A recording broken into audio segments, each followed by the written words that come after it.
Rise up!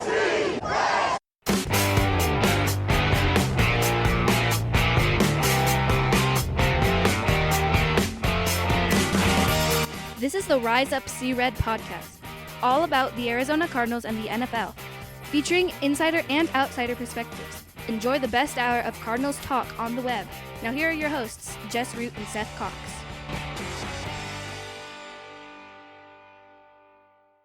Hello, Arizona Cardinals fans, and welcome to the latest edition of the Rise Up See Red podcast. I'm your host, Jess Root, from CardsWire.com, the Arizona Cardinals site from the USA Today NFL Wire.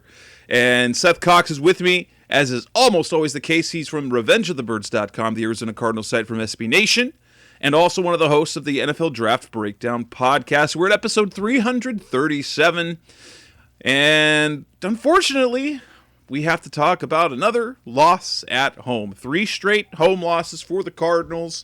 They are 3-3 at home this season, 10-3 overall, and now not only not the number 1 seed, they're the number 3 seed. Seth, what were your biggest take? Because just initial takeaways from this game. 'Cause that's what we're going to talk about in this edition of the show. We're talking about our takeaways from the game, more or less. Where did the Cardinals go wrong? What happened in that game as they lost 30-23 to the Los Angeles Rams on Monday Night Football? We are going to break down their chances for the division. We're going to break down their chances for the number 1 seed. We're going to speculate a little bit about some injury, in particular on DeAndre Hopkins, who suffered injury late in the game, and then preview our Week 15 matchup against the Detroit Lions, an abysmal team that should get the Cardinals back on track and be 8-0 on the road. But Seth, let's talk about that game first. What were your initial reactions to how things went? If you went from start to finish, now that you've had a day to look over it, do you feel better about the loss? Do you still feel frustrated? Do you feel bad? Where are you at mentally with what the Cardinals did on Monday night? I think the biggest thing is you're frustrated that they continue to struggle at home, because it's counterintuitive to the whole, like, hey, let's be the best team in the NFC thing, right? So I think that's the big one right now, and that's the first thing that comes to mind is, why does this team struggle at home when they're right now just so, they're not just good on the road, they're flat out dominant. It's nearly perfect, honestly, the way they're playing. Their games are playing out nearly perfectly on the road. So it was just disappointing to see that they're once again struggling at home.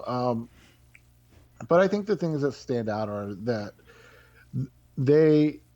if they can't run the football inside, in goal to go situations, they really have struggled in the pass game. And I don't know if that's something to do with DeAndre Hopkins' injury, if that's a Kyler thing. I have to kind of like go back and look at all of it to really figure it out.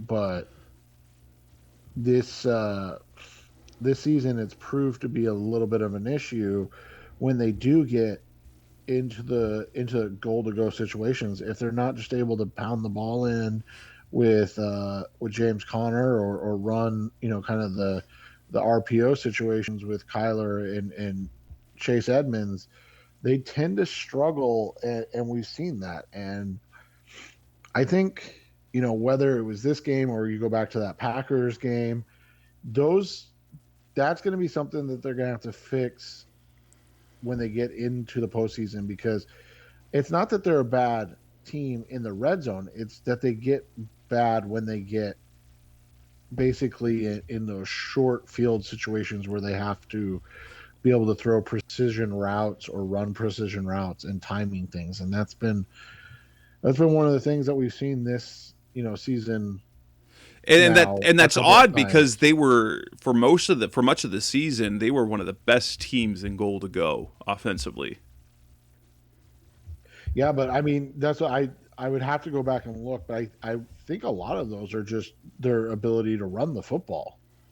And so you wonder how much of it, like the Kyler or the the initial interception, that was just, I mean, sometimes other teams make great plays, right? Like that does happen. And that was an instance where Aaron Donald just, made a great play. He was able to get his hands up at the last second, deflect the ball, and Ernest Johnson was able to catch the ricochet because Kyler read it right and threw it on time, to Zach Ertz. It was just, a great play by Aaron Donald. And sometimes, I mean, this is, the lame excuse, but those are pros too, man. They get paid a lot of money too to make plays, and that was just one of those plays. Now, the other situations in the game were different. I mean, and you think about it. I mean, you think about the fact that when you talk about what sticks out, it's again the you want to say unforced errors, I guess, right? Like you've got the tipped interception, which is chalk it up to just like one of those fluke plays. You've got and then you've got the drop on fourth down inside the 10 with a guy that's supposed to be one of the best, and he is consistently, but one of the best receivers with the best hands in the NFL. And so those are two catastrophic plays in a game. And they lose by 7 points. I mean, how different does that game look if they just kick the field goal, in both situations? Now they're only down 1 at the end. And, and so all of it tends to lead to Monday morning quarterback, or in this case, Tuesday morning quarterbacking. But I think the reality is, and I said this last time, this team is really good. And that, I think, is the most frustrating thing, because more than anything at home, they seem almost lackadaisical and nonchalant about things. And that to me is the frustrating thing, because they don't come out with the same urgency that they seem to play with on the road. I'm going to point to something. Well, one, if we look back at what went wrong, I think essentially it came down to the first interception. The Cardinals were really in control of things. They were moving the ball really well. That if Donald doesn't tip that pass, that's going to be a touchdown. And from what it looked like, Ertz would have had the touchdown. They would have been up to 10-0. And I kind of feel like that the entire rest of the game kind of changes after that, because they're able to do what they've done for most of the year and play from ahead. It would force Matthew Stafford to, get a little bit rattled. Maybe the pass rush hits a little bit better. But I think really everything kind of turned around from that moment and at that point. And there were other things, obviously, that you just don't count on. But I want to kind of point to, if we're going to look at the kind of the struggles at home, I think it might be something as simple as just how the schedule's played out. Because the 3 losses that they've had at home, you look at Green Bay, you look at Carolina, and you look at LA, and then you look ahead as well to Indianapolis, which I think will pose to be a nice challenge again for them, is the quality of the defensive interior that they have. And that kind of causes that disruption, Carolina, and which has led to turnovers. And so ultimately, turnovers have been the difference in those games. The 3 turnovers against the Packers. You had the 2 turnovers in the first quarter against Carolina, and then Kyler throws the 2 picks. The second one, probably is inconsequential if the Cardinals get that first touchdown instead of that first interception. But I think it's going to come down, if you look at the types of teams that they've played at home this year, they are stout up front between You got the Kenny Clarks of the world. You've got Carolina, and you've got Derek Brown up front there, and then you get Aaron Donald, and then you're going to get DeForest Buckner in a couple of weeks. And so I think in particular, especially with some of the inconsistency they've had on the defense, on the offensive line interior, going from Josh Jones to Max Garcia, Justin Pugh to Sean Harlow because of injuries and whatnot. I think that might be the one thing we can point to that there has in common other than the turnovers. But I think that's part of the reason why those turnovers are happening, because they don't get into as much of a rhythm offensively early, and I think it has to do with that stout play up front.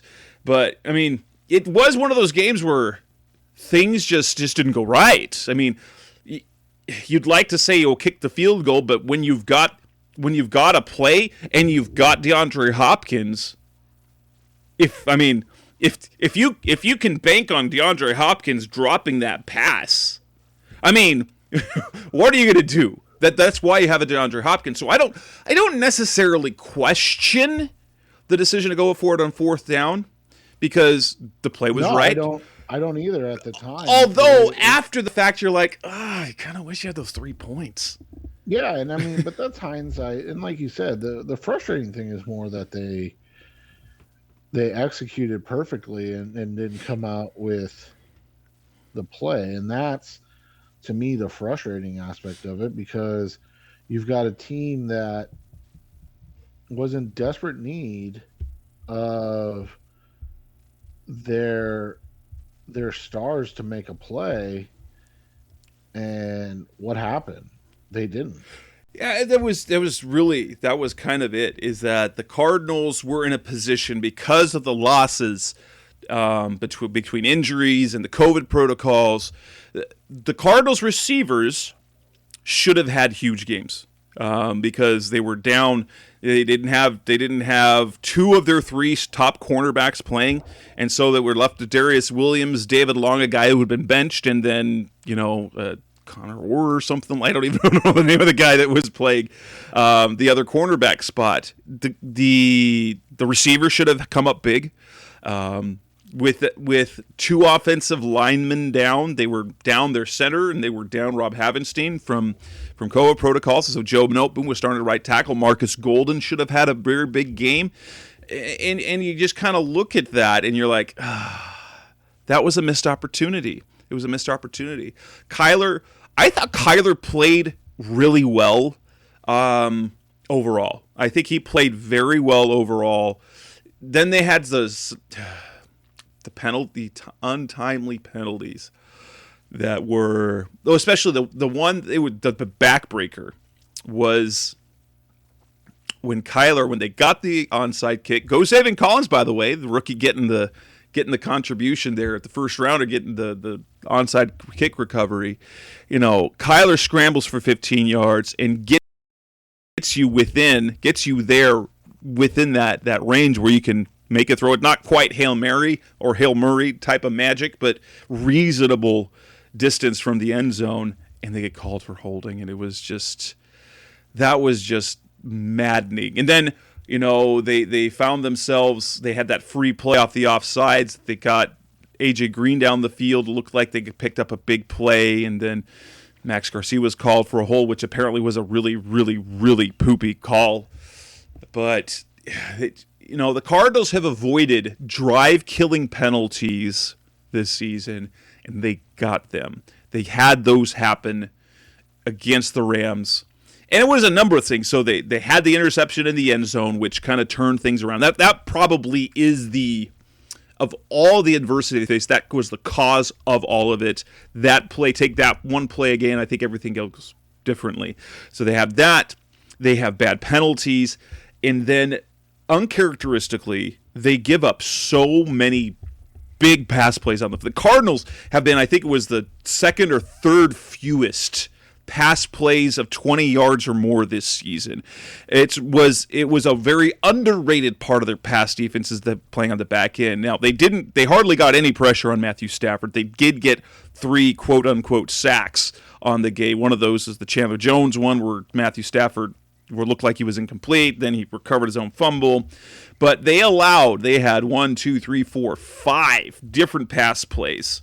5 different pass plays so 4 different pass plays that went for 20 yards or more, and 3 that went for 40 or more, which was backbreaking. And a couple of them were the 40-yarder to Odell Beckham on 3rd and 4, where I think it was Alford just absolutely got rubbed. It was a really good play design. He got rubbed, and there was nobody on that side of the field, so he went for 40 yards on that play. The Van Jefferson touchdown, and then the Cooper Kupp deep throw to Cooper Kupp when it looked like. And my son who's played some football, he said that Murphy kind of misplayed that. I thought he had great coverage, but he said he made a bad decision. So if he goes over the top, he can break up that ball. But if you look back at the Week 4 game, that play, that route, and that concept was nearly identical to the play he intercepted in Week 4. It's just that Stafford threw a perfect ball. Byron was would undercut the route a little bit with the anticipation he was going to pick the ball off, but Stafford was just absolutely perfect, which is the kind of thing that many thought that we'd see from Matthew Stafford this year. That was the Stafford many people like myself thought that the Rams would get and would be an absolute monster in the NFC this year. He's been inconsistent, but that game on Monday night, he was every bit the player that they had hoped he was. Yeah, they got what they paid for basically, and that's the hope for them, is that that's how he plays in the playoffs, and that was the first big game he's had, that type of play in. So, it's interesting to see that this was a game where, like you and I were talking about off the air, the Rams played a nearly perfect game, and the Cardinals did not, play that well. And yet still at the end, you go, well, here they are. Yeah, and they had a chance, which makes it's frustrating because the Packers game and the Rams game, both division and conference games that you really want to see in their basically playoff previews. The Cardinals they play so well and so cleanly in some of these other games, and they just can't quite get out of their own way. And maybe it's the youth on the team. I don't know. I don't want to say that because they're now year 3 in the system, but they looked like they've gotten over that hump. But then when these home games against quality opponents, against quality defensive fronts, they seem to just not quite execute, not quite. And it's just, and maybe that'll get fixed in the next 2 home games, and they'll get on a roll set up for the playoffs. Because we've seen it before. We don't want the Cardinals to peak too early, right? We'd rather, it'd be nice to have a great season, but then be cleaning things up so that they're playing their best football in December and January to make a playoff run, and not to, they start out 7-0 and then sputter to the end, which takes us to the next part. So coming up next on our SC Red podcast, the best hour of Cardinals talk on the web, we're going to look at the division race. What do we think of their chances? They missed a big opportunity. So we'll talk about what it's going to take for them to win the NFC West. That's coming next on Rise Up See Red. We're back on the Rise Up See Red podcast, the best hour of Cardinals talk on the web. And let's talk about the NFC West race. So the Cardinals, if they had beaten the Rams, they basically wrapped that thing up. As we talked about in last week's show, and I wrote about it in Cards Wire. So their magic number entering that game was 4. It still is 4 because neither they won nor did the Rams lose. But a Cardinals win on Monday would have been worth 3 because of the tiebreak, of the season series tiebreak. So they would have won, dropping it by 1. The Rams would have lost, dropping by 1. And then because they have the head-to-head tiebreak, they would have dropped another 1, and all the Cardinals would have needed in the final 4 games was 1 win or a Rams loss. And since the Cardinals are heading to Detroit this weekend, you kind of figured, hey, they'd have the division wrapped up. before Christmas, and then you can kind of focus on other things like, hey, let's win this next game for the number 1 seed. And I know the Cardinals in the locker room are not looking at playoff scenarios. They're looking just at the game. Us outside, you're like, oh, they just missed this opportunity. That said, magic number of 4 games left. First off, before I get to the different scenarios, I have that kind of broke it down. I broke that down again today on Tuesday on the Cars Wire. But Seth, what do you think the chances are? How do you feel? How do you feel still about the Cardinals? They have a 1-game lead now over the Rams of the division. Everything's getting tighter. The Cardinals were the only team in the division not to win, so everyone's a game closer. What's your confidence level about the Cardinals winning the division right now? I'd still say it's a lock. I mean, I know that's asking for trouble, but I mean, when you look at it, they're still ahead. They're still in the right spot, and they still kind of hold all the cards. They just have to take care of their own business, and they didn't do it this week. It was unfortunate, but they've got a good opportunity to really kind of get it back on the right track this week against a bad Detroit Lions team. So when you look at it, I'm still confident because I think that they're in a good position. The Rams are going to basically have to win out. And it's not that they're incapable of it. They absolutely are capable of it, but they're playing a lot of, solid teams as well. Yeah, so the Cardinals have remaining on their schedule. They're on the road at Detroit. Then they come home on Christmas Day to play the Indianapolis Colts. Then they're on the road to take on the Dallas Cowboys and then close the season at home against the Seattle Seahawks. The Rams still have 2 division games left on their schedule. They will host the Seattle Seahawks this week, then travel to Minnesota, I believe is what they've got. And then, so they've got Seattle. They go to Minnesota, they go to Baltimore, and return home to Clinton to end the season winners. And let's be honest, the Rams have had their struggles, and on top of that, they had several COVID losses over the weekend, and then suffered more COVID losses this week, and so they are probably going to be shorthanded against the Seahawks this week at home. That they kind of have the Seahawks number, but Seattle's playing kind of well, so the Seattle game's not going to be easy. At Minnesota, I think that's kind of a toss-up, depending on kind of what we've seen from Minnesota and Los Angeles all season. Baltimore, also toss-up. And then San Francisco has just had the Rams number this year. So Seattle, I mean, the Rams do have 4 reasonably difficult games remaining on their schedule. Well, and they've got 4 teams that are battling for the playoffs where, the Cardinals do as well, outside of Detroit. But there's that caveat that Seattle game might not be. Seattle's going to be eliminated by week 18. They're just, right. I mean, they'll be playing spoilers and playing for revenge and playing for pride and all that, but at that point, they will be eliminated. Well, and at this point, we know that week 18 game is likely to mean something for the Cardinals because it's unlikely that we'll see both Tampa Bay and the Packers lose twice in the next 4 games. Right. And then we're going to talk about it a little bit, but I still feel reasonably confident. I think I'm probably at an 8.5 out of 10 confident the Cardinals will pull this off. I do worry a little about it. The Rams, their ceiling is as high, and I picked them to be the favorite out of the NFC coming into this year. I said that all offseason. I thought that the Rams would be the favorite to win the NFC, and probably should be. So if they peak, if they're playing top-notch football because they have the weapons offensively in the scheme and the quarterback, and they have the defense as well if they get things going. The problem is, right now with those COVID losses that they're going through, they're going to be down. And probably, especially because these are guys that have tested positive, so they've got to get the negative tests and not be with symptoms.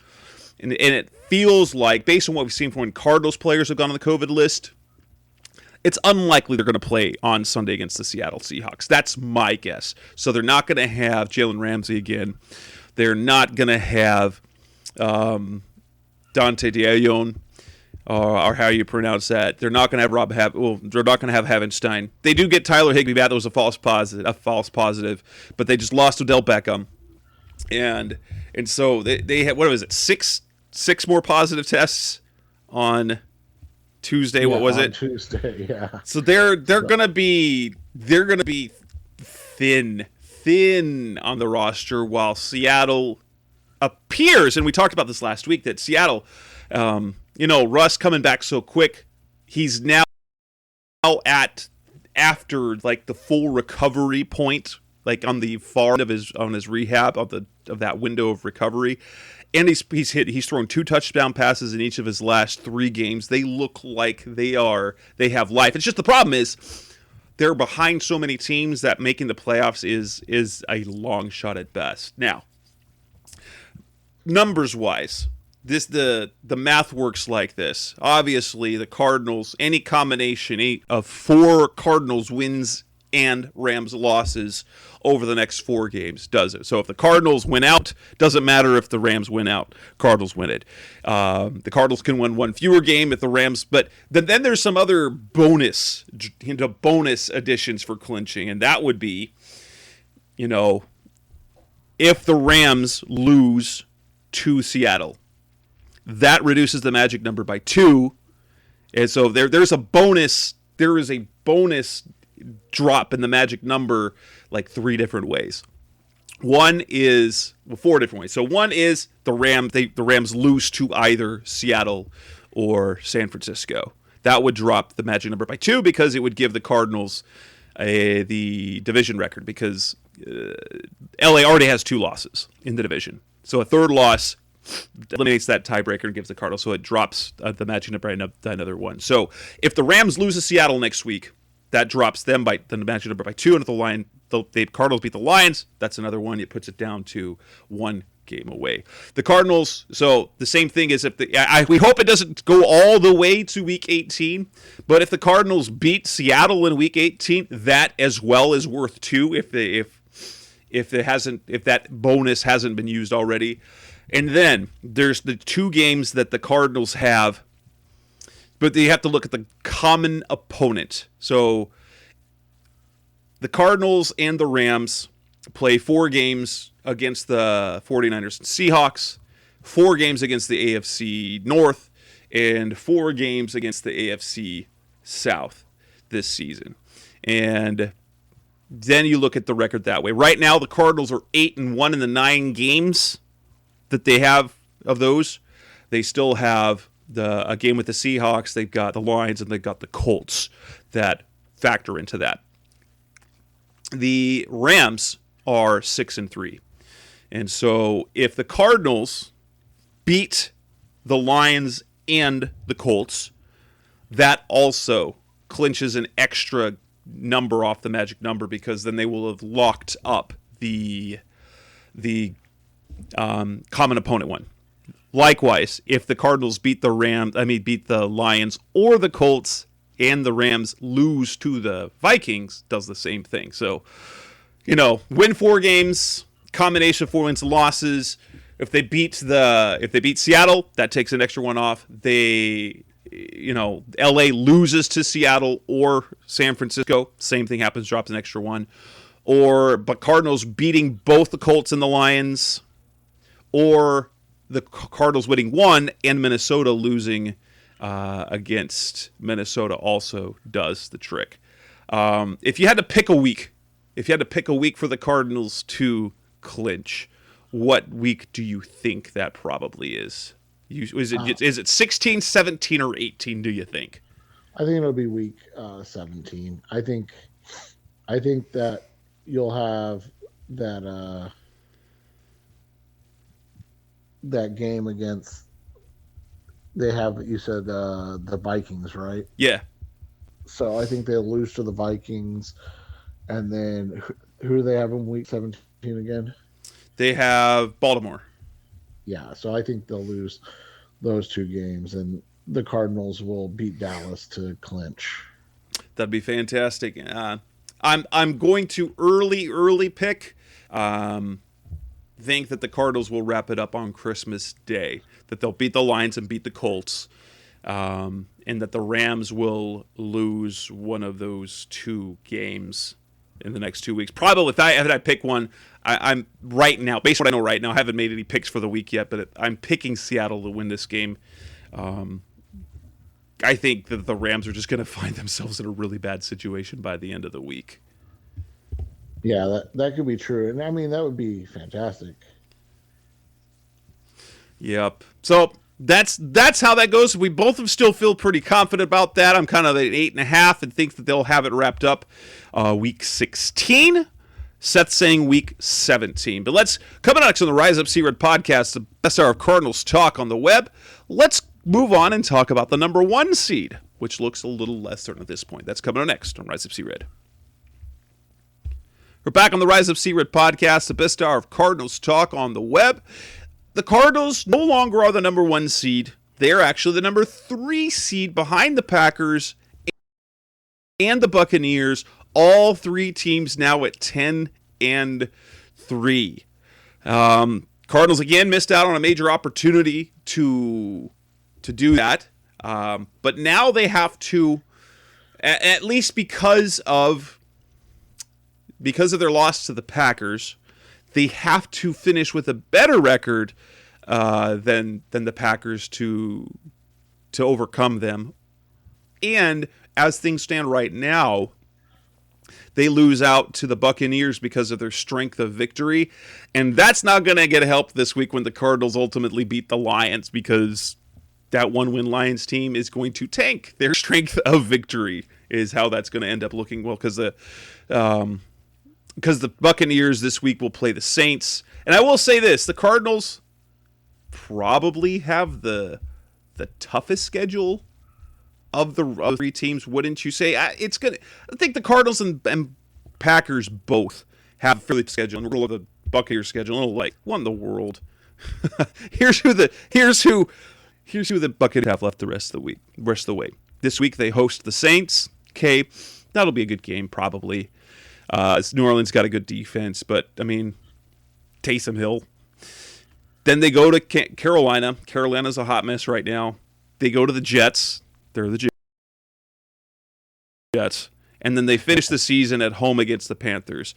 So, no one would be surprised to see them win those final 4 games. And then they would have ended the season with an 8-game winning streak. That's ridiculous. The Packers are at Baltimore this week. We'll find out if Lamar Jackson is healthy for that game, but they might luck out and end up with Tyler Huntley. Then they host the Cleveland Browns, host the Minnesota Vikings. They already lost to the Vikings this season, and then travel to play the Lions in Week 18. The Lions game is a win. There's no way that they're going to lose to the Lions with the number 1 seed on the line. The Browns are banged up. The Browns are a solid team. Minnesota is a maddening team to follow based on what they've done this season, who seem to magically... They've led by 7 in every single game of the season. And, they're not that good this year.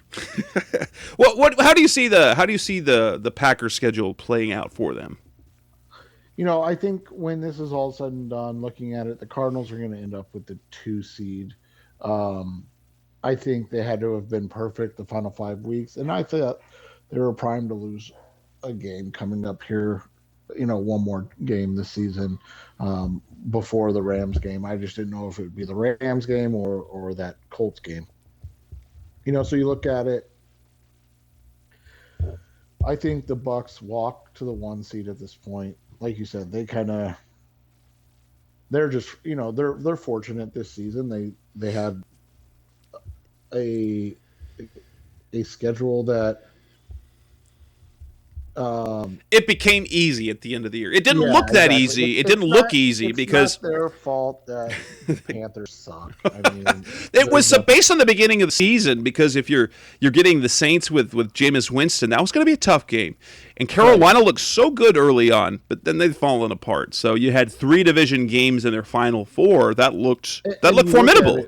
And you look at it, and you look at, the fact is, of the 4 games for the top 3 teams, every team basically was going to get one gimme. The Cardinals get the Lions, the Packers get the Lions, and the Bucks get the Jets. So I mean, everybody was in the same spot. It just happened to turn out that the Panthers and Saints suck, and so that's just. I mean, it's just unfortunate. Then you look at the Packers.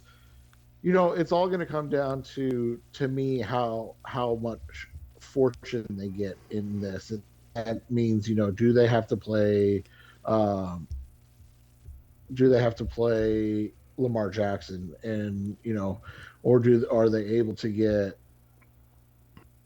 Tyler Huntley, who is in a bad backup, but again, you probably Aaron Rodgers against Tyler Huntley. What are you thinking there? Yeah. So when you look at it, you just see, if it comes out, I could see them losing 1 to 2 more games. I could see them losing to the Ravens and Browns. I could see them losing to the Vikings and Browns. I could see them losing to the Browns and Vikings. And that being said, I mean, you and I could also see where the Cardinals lose to the Colts or the Cowboys. More likely the Colts, based on how they played this year at home, right? But, yeah. And so those are all just things that you look at. And so I think when it's all said and done, I think the Cardinals and Bucks went out, and I think the Packers dropped 1 game, and that's how we end up with the Bucks as the 1 seed, the Cardinals as the 2 seed, and the Packers as the 3 seed. And quite frankly, I don't know how much different it's going to be between being the 1 or 2 or 3 seed, other than you're talking about, a controlled environment in Arizona as opposed to Lambeau Field or Raymond James Stadium, where it could be, rainy and cold. And I know it's Tampa, but it could coldish. It could be coldish. Right. And obviously Lambeau.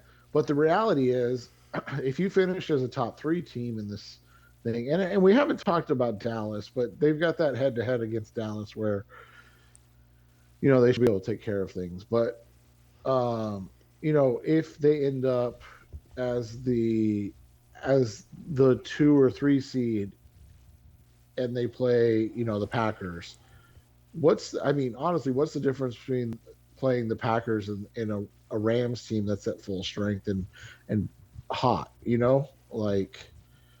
so that's kind of how you have to look at it. I don't know if there's any difference really.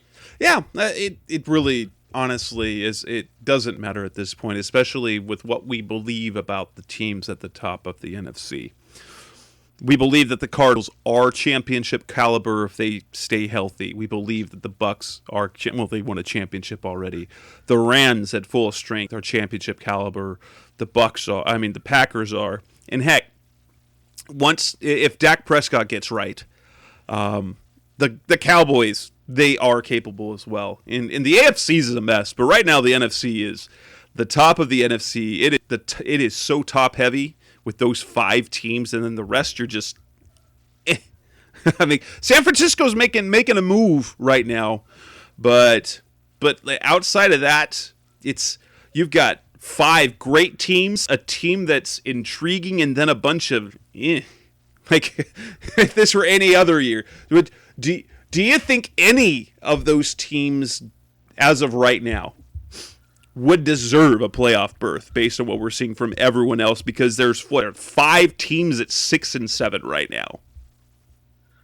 I can tell you the team you don't want to play is probably San Francisco, just because when you've got a dominant pass rusher in Nick Bosa, that can win you games. And so that's, I think you would prefer to play a Minnesota who's more of an offensive wild card team. I know Danielle Hunter's not bad, um, but I think you'd rather see a Minnesota get in, or uh, you know, uh, who are the other not great teams? Philadelphia, Yeah, Atlanta, New Orleans, they're all in the mix. yeah. I mean, obviously, I think everybody would prefer to see like New Orleans and Philadelphia in, right? Um, you know, Washington's an interesting one. I don't, I don't think. I mean, Atlanta's still in this. Holy cow! What is going on this year? And their point differential is so bad this year. Yeah, and so you look at it. You wonder. Uh, you wonder if that seventh seed even matters. I mean, honestly, if you look at it, if you're healthy, getting that 2 seed and playing, Washington or Atlanta or Philadelphia or Minnesota may not be a bad thing to start the playoffs, right? No, they could especially for a team that's never been in the playoffs. I mean, with this regime and these players and everything, because you think about this, and we're not trying to soften the blow or anything like that, but we're just talking realistically. If you're the 1 seed, you get that bye week. We've seen how this team handles bye weeks, and then you play LA again. Oof. I mean, and I know everybody's saying, well, yeah, but then you don't have to play Tampa Bay or Green Bay in the second round. You're going to have to play those teams one way or the other. Right. Well, and it's almost, it feels like a more failed season if you get the bye and then lose in the divisional round. If you win in the wild card and lose the division round, it doesn't feel as much of a failure. And now with the number 1 seed, especially because you're the number 1 seed, because now the number 1 seed's the only one that gets the bye. That's the kind of the interesting thing. I almost wish that fans, and you look over, Peyton Manning and the number of times they got bumped in the division round in his career. I almost wish that teams were almost basically considered having a playoff win by getting a playoff bye. And because it would make things look better because they got deeper. It's not like they're getting bumped in the wild card round every year. Right. Well, and you look at it, like you said, this year's the top 5 teams. And you can even throw in San Francisco in that mix. Like, man, the NFC, the AFC is a much weaker conference this year. Let's just put it that way. Like, between and I think Kansas City comes out of it, and because they've been up and down, but they're the most tested in terms of right out of the groups that are in there now. This isn't the same New England, and so you look at it. I think in the end you're in a good spot. I mean, obviously you prefer to be the 1 seed. Being the 1 seed's awesome, but when you look at it, I mean, jeez. In the AFC, 7 and 6 isn't even in the playoffs right now, right? Like, I mean, and so they've got a really good chance to finish with the top 3 seed. And if they finish with the top 3 seed, they're either playing Washington or San Francisco. That's right as of right now, that's not a bad thing. And so I think you're happy with where you're at. You get that first round, you get a chance to play an inferior opponent and really kind of get yourself started. Yeah, absolutely. Coming next on the Rise of C-Red podcast, the best hour of Cardinals talk on the web. Kind of have to talk about injuries again as DeAndre Hopkins has a leg injury. What do we think the impact on the offense will be if he has to miss time again? That's coming next. Rise of C-Red. You're back on the Rise of C-Red podcast, the best of Cardinals talk on the web. Cardinals just keep losing guys. It seems they've overcome the injury situation, but 2 Two injuries in particular of note that came out of the end of that Rams game was one, DeAndre Hopkins, who had to come out of the game. The end zone attempt when he was covered by two guys, he landed funny, had to come out, and Antoine Wesley had to come in and finish the game for him.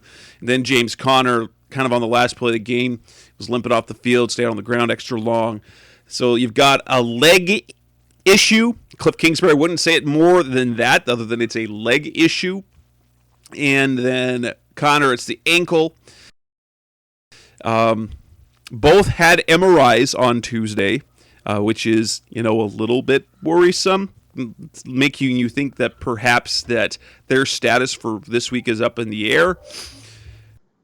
Obviously in the Detroit game, it's not a huge deal, but the rest of the games, I think it does matter. Obviously, that Indy game would be a big one. For Hopkins, they just need him back. He changes the complexity of the offense because it allows other guys to flourish more than anything else. Because everybody's worried about him. Connor, that's a massive blow. I think that would be one of those situations where you'd see you could see that changing kind of the tide of the season overall, because he's a guy that provides, like we talked about at the beginning, those goal line and short yardage plays. I was a little disappointed in how they went about some of those calls yesterday. Not that I didn't like them going for it, but the plays that they called, especially that 4th and 1.5 or 2, whatever it was, late in the game when they ran the delayed kind of zone handoff. So, but losing Connor, I think, would speak volumes, because he's probably been the best offensive player this year on the team, just because he's been healthy the whole year. And so I think those are it's something to watch. Obviously, we know how great Hopkins is and what he opens up for everybody else. But Connor's just production this year and his toughness would be such a blow to this team. Connor is, and I've said this before, I think he's become what Cliff Kingsbury thought that Kenyon Drake could be last year, but only his opportunity in the passing game only came because of Chase Edmonds' injury. Kenyon was used, so Kenyon was used like this in the second half of 2019 when he had big numbers and was producing like crazy. But in 2020, Chase Edmonds' emergence and ability in the passing game just took that part away. What we're seeing again is that Connor could definitely be, and I know, and I think Cliff doesn't like to just ride one guy if he doesn't have to anymore. I think he's kind of gotten he was kind of a one-back guy through at Texas Tech, wasn't he? And then kind of showed the same thing in 2019, but I think he's changed in that sense. And I think it's part because of durability. Just that the position, you want to have two guys that you can split, but if one goes down, then you can ride one for the short term. And I think we talked about it a little bit. I think he really likes opening the game with Chase Edmonds and then being able to close the game with James Conner, and he hasn't been able to do that lately. Nope. And if Connor has to miss this week, you don't get that again, because it looks like Edmonds will be back this week. But then if Connor's out, then you're missing that other piece to that. But I'm more worried about the Hopkins injury, honestly, because of just the impact in the passing game. We saw, with Zach Ertz and Christian Kirk and A.J. Green, they should be able to do that. But defending those guys is different when Hopkins isn't on the field. Well, they basically bracket Hopkins the whole game. They usually leave a safety over the top. Yeah. meaning that the other 3 to 4 guys in routes should be able to win. So there should be somebody winning in every. So and so as long as they protect Murray, as long as he has time to throw, he should be able to find one of the 3 guys winning their route. But if you take Hopkins out, then it becomes a little more. It becomes a little trickier because now you've got a different type of receiver in Rondale Moore. I mean, Antoine Wesley, he's not going to get the same attention, so he'll be open sometimes and he can give you some production. But I just think that Hopkins' presence does so much, and he was neutralized a little bit in part because unquestioned. I mean, I think his presence creates so much space for everybody else to operate that it would be really unfortunate if he was out for the rest of the year or an extended period of time. Right. And even the Rams are good in the fact that they've got, aside from Jalen Ramsey, Darius Williams is one very good cornerback that doesn't nearly get as much love, and he played his butt off against Hop. I don't know what it was. Maybe he was still not. Like he wasn't on the injury report this past week for the hamstring, but it didn't look like he was the same as earlier in the season. Whether it was the way they were covering him, it just didn't look like he was moving or attacking quite the same as he has in previous weeks. Yeah, and there were some times where he just didn't look like he had that juice that he normally has, and so that's unfortunate. I think in the end, I think he'll be fine, and I think as long as they go into the season or into the playoffs healthy with all of those guys, they should be in a spot where they feel like they're going to be able to be successful. And coming up next on the Rise of C-Red podcast, the best hour of Cardinals talk on the way, we're going to wrap the show up by previewing the game against the Detroit Lions. Is there a scenario in which this is a disappointment that you read? We're on the Rise of C-Red podcast, the best hour of Cardinals talk on the way. Seth, do the Rams do anything well? You mean the Lions? I mean the Lions, yes. Do the Lions do anything well? Yeah, it's tough, man. I mean, they've had their moments, so I think they've got toughness, and that's about it. They are a physical team that plays really hard, and that goes a long way early when you lack talent. And what I mean by early is that goes a long way early in games where you feel like you can keep playing, but when the rubber hits the road and you just begin to talk about talent, they lack so much, and that makes it really hard for them to win football games. And there's a reason that they lose a lot of games in a lot of close games. So you look at it, they haven't got the production from their early draft picks that they had hoped. The Hawkinson hasn't been bad, but hasn't been worthy of whatever pick he was. The number 8 pick, I think. Yeah, I mean, you just don't pick tight ends that early, man. Like, it doesn't make sense.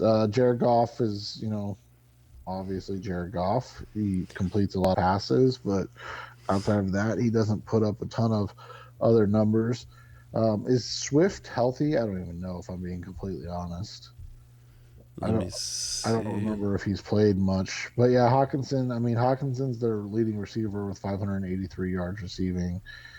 He was out this week, I think. Yeah, I thought Swift was out this week because they went with Josh. No, who was the running back this week?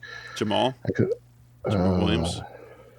Williams played. Oh, Godwin. That's who it was. I think Godwin Ikwebuke. Oh yeah, I have seen that name in the box scores. And I'm like, that's a person. I'm sure that's a person. Yeah. So you look at it, that's what happened. happens, man. I mean, Craig Reynolds was the other one I was trying to think of. I knew there was a Reynolds name.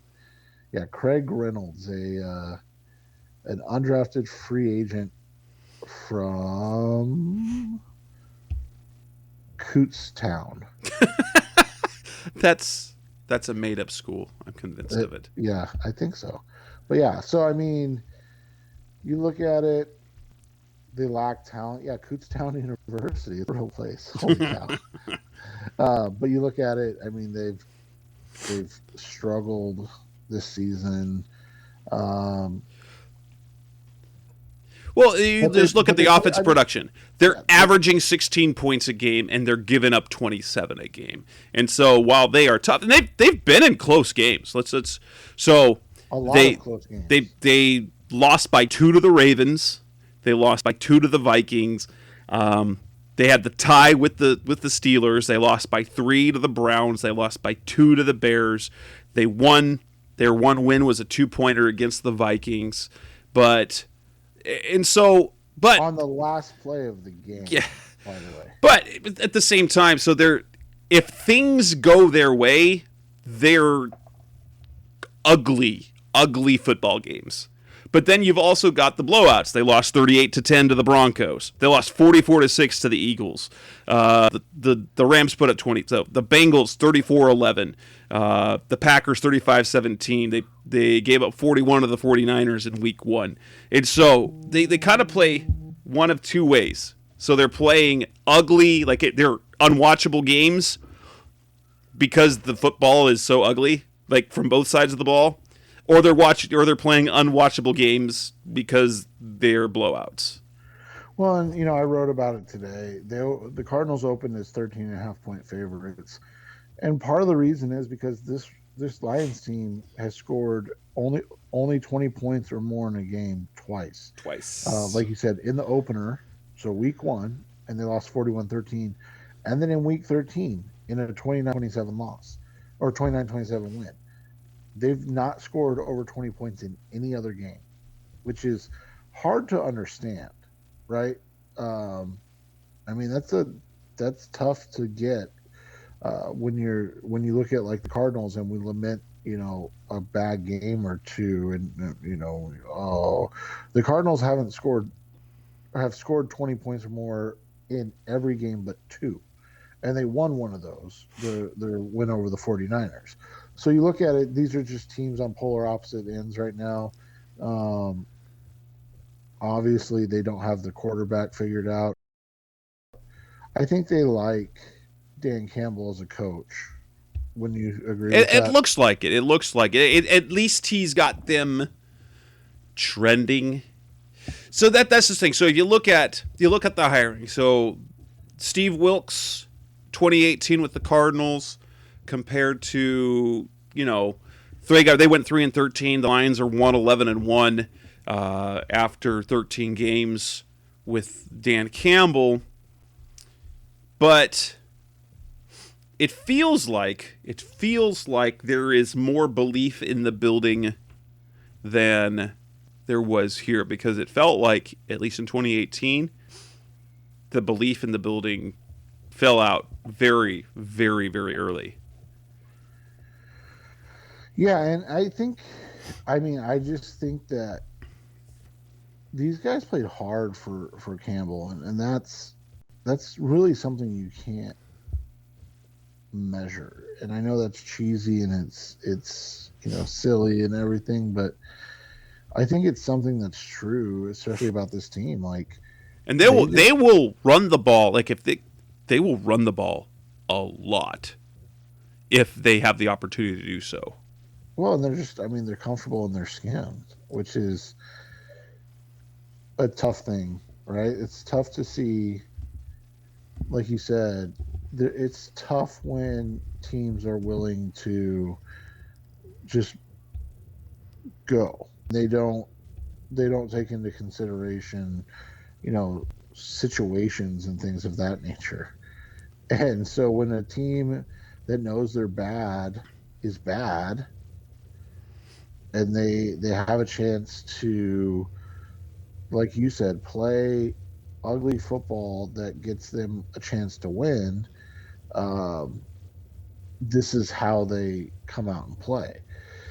And so, you look at it from the Cardinals' perspective, they've got to just come out, they've got to establish their game early, probably throwing the football, getting the ball spread out, and then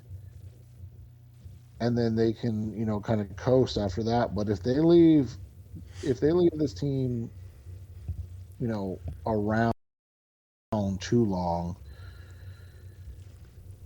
it's it's one of those things where you feel like this team could create a beginning to the end of a season, if that makes sense. Yeah, yeah. So you get the feeling that it's going to be either about like they just run them out of the stadium, kind of like a 35-13 type of game, like they've had on the road pretty much all year, or it's going to be a mucky muck 20-17 game, and nobody wants to see. I think Cardinals going to win, sure. I'll take it, but especially with the history of the loss they've lost, they've alternated wins and losses. They're 3-3 in their last 6 games. The way they finished last season, if they don't post a dominating performance over the Lions, either they could have a hiccup like at the beginning, like they get against Jacksonville. But if they don't win going away, there's going to be some uneasiness, I think. I get the feeling that there's going to be some uneasiness because it's going to feel, here's the late season Kingsbury, fall apart happening again, because we can't get out of our own ways when it comes to fans. Right, and that's what it comes down to. I mean, and to be fair, when your losses are on the national stage both times, and all it does is lead to the questions and the statements from the national media that say, you have to question if they're ready, if if they are for real, if Cliff is still, the guy, blah, blah, blah, all that stuff. I mean, he's got a better record than Bill Belichick right now, but there's no question that Belichick is the coach of the year, and the reason why is it's because this league, just like anything else, is what have you done for me lately. And if you are 3 and or if you've lost 3 games in the last 5 or 6, then all of a sudden there's question marks. It didn't matter that Belichick started 1-3 or whatever he started, right? He's doing it with a rookie quarterback. But that's what I'm saying is, like, and it doesn't matter that McVay was lost 3 in a row at one point or whatever it was. Like, none of that matters, because right now they're playing well. And That's the same thing for Cliff. Like, if Cliff goes out and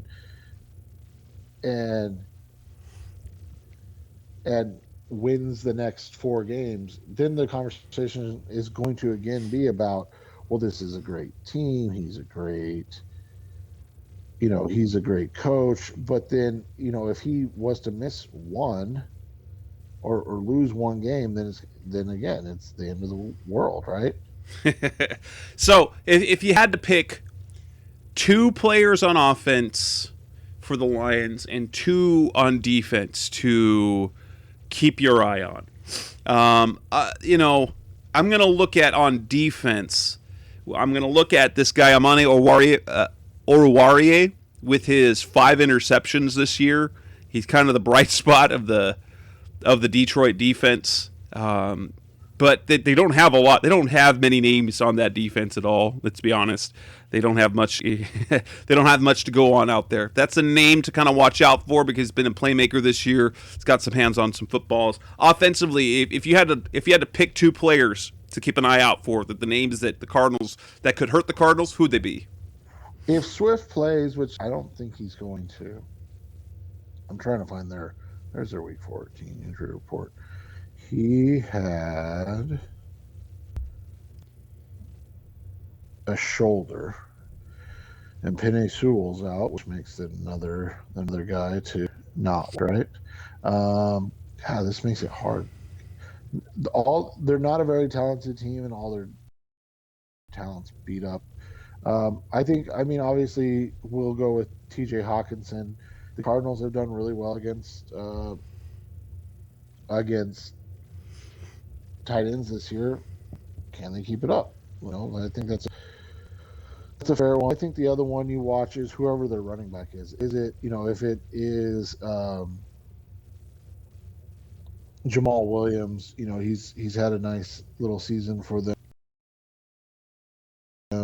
If it is Godwin, Agwabuke, or Craig Reynolds, like, how do they respond to these guys? And are they able to hold up against them? So I would say it's Hawkinson, and then whoever the lead back is.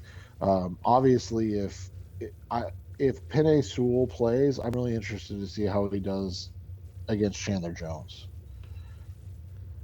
And interesting, low key. Here's stat you might not have known. Cardinals have not beaten the Lions since 2015, and they have not beaten Jared Goff since 2016. All right, kill two birds with one stone. They have granted, that's part of the McVay thing, because the Goff, who now has one win in his career when he wasn't coached by Sean McVay. Yeah, I expect this to be probably 34-10, 34-13. That's what I'm kind of expecting. I agree. I'm going to slightly disagree. I think they get their first 40 burger under. Ooh. I think Prater has a big day coming home, so to speak. And then I think the offense puts it together, and they kind of come out, and the poor Lions are the whipping boys? Yeah, the whipping boys after a tough loss where they feel like they've got a lot to prove. Good stuff. So with that, we will wrap up this edition of the Rise Up C-Red podcast, the best hour of Cardinals talk on the web. Ideally we'll be talking about a team that's on the verge of clinching the division. We've got a Christmas Day game next week, but as far as I know, Seth, you're good for a show on Tuesday night next week? Yes, sir. Perfect. So the timing works out so that our next show is kind of before the holiday festivities, and then the next one after that should be good after it. And so we'll be back again next week. That's Seth Cox. I'm Jess Root. This is the Rise Up C-Red podcast. Thanks for listening. We'll be back again next week. Thanks for listening to the latest edition of the Rise Up C-Red podcast. Listen to previous episodes and subscribe to the show on Apple Podcasts, Stitcher Radio, Audioboom, or many other podcast platforms, so shows are delivered directly to your mobile device. Please give the show a 5-star rating and always support the sponsors who support the show. We'll be back soon for the best hour of Cardinals talk on the web. Rise up, Red Sea, be Red Sea Red, and of course, Rise Up, Sea Red.